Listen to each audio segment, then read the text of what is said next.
સાવરકુંડલાના ગાંધી ચોક વિસ્તારની મેઇન નદી રોડ સુધીનો રોડનું કામ શરૂ થતાં હાલ આ વિસ્તારના વેપારીઓમાં વેકેશનનો માહોલ વહેલી તકે અને યુદ્ધના ધોરણે આ રસ્તો ગુણવત્તા સાથે બને તેવું વેપારી સમાજ ઈચ્છે છે. હાલ તો ધરમૂળથી ખોદાયેલા આ રોડ પર પસાર થવો એટલે લોઢાના ચણા ચાવવા જેવું. રોડનું લેવલ નીચે લેવા માટે રોડને ખોદવો પણ જરૂરી હતો.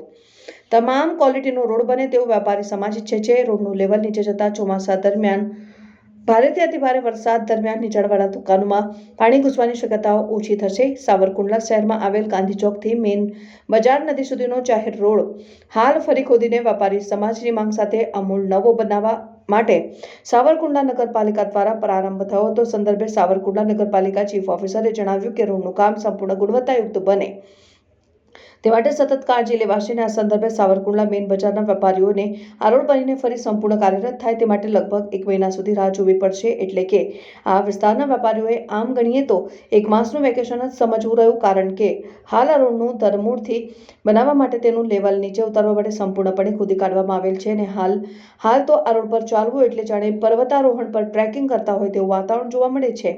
આ વિસ્તારમાં ખરીદી માટે આવતા રડ્યા ખડ્યા ગ્રાહકો પણ રોડ પર ચાલતા ખૂબ મુશ્કેલી અનુભવતા જોવા મળ્યા. હાલ તો આ રોડ પર ચાલવું એટલે જાણે કે 2 આધાર પર ટીંગાયેલા ઊંચા દોરા પર ચાલવા જેવું છે. પેલા નટ બજાણ્યાના ખેલ સમૂહ ખૂબ જ જરૂરી હોય તેવા ગ્રાહકો જ આ બજારમાં હાલ નીકળતા જોવા મળે છે. નગરપાલિકા દ્વારા વહેલી તકે આ રોડ તૈયાર થાય માટે યુદ્ધના ધોરણે રાત દિવસ કામ ચાલે એમ વેપારી સમાજ ઈચ્છે છે. અમારી એવી જરૂરિયાત હતી કે રોડ બહુ ઊંચાઈ પર હતો, થોડો નીચો લેવા માટે આ બધું તોડફોડ કરી છે.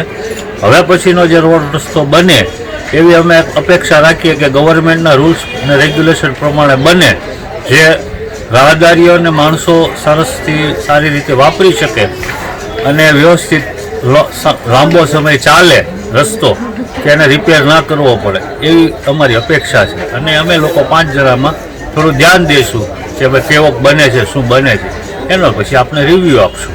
રાજપાડીમાં કામ જો શરૂ રાખીને આ બધું ઉપાડી લીધું તો વેપારીને થોડી તકલીફ ઓછી થાય અને યુદ્ધના ધોરણે રાજપાડી કામ શરૂ રહે તો રોડ ઝડપી બને અને મુશ્કેલી ઓછી વધે.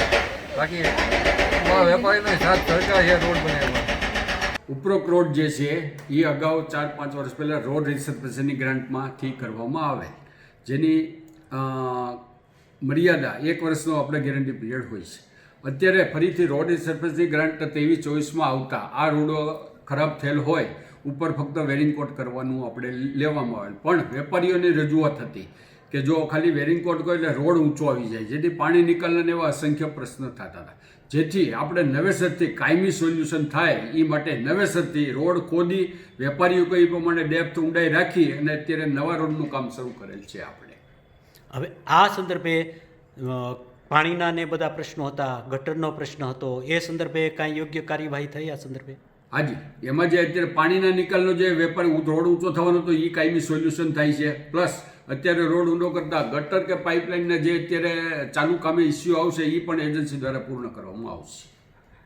એટલે એનો અર્થ એમ થયો કે સાવરકુંડલાને એક ટકાઉ રોડ અત્યાર સુધી તો મોટા ભાગે નથી મળ્યા અને પ્રશ્નો થાય છે, પણ હવે ટકાઉ રોડની એક નવી પદ્ધતિ આવી, એ બદલ તમારું જે દ્રષ્ટિકોણ છે એ સંદર્ભે થોડુંક વિઝન આપો.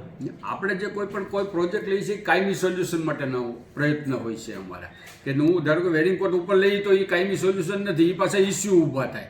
એને કારણે આપણે કાયમી નિકાલ માટે લઈને આપણે રોડ નવેસરથી આપણે ડેપ પ્રમાણે ઊંડો લઈને નવેસરથી આપણે બનાવવાનું હતું. જે કામ શરૂ થયું છે એ વેપારી માટે સારું છે, કારણ કે અત્યાર સુધી રોડ ઊંચો પડતો હતો, પાણી કરી દેતા હતા અને નુકસાન માલનું બહુ થતું. હવે એ વ્યવસ્થિત થાય એટલે નુકસાનીમાંથી બચશું.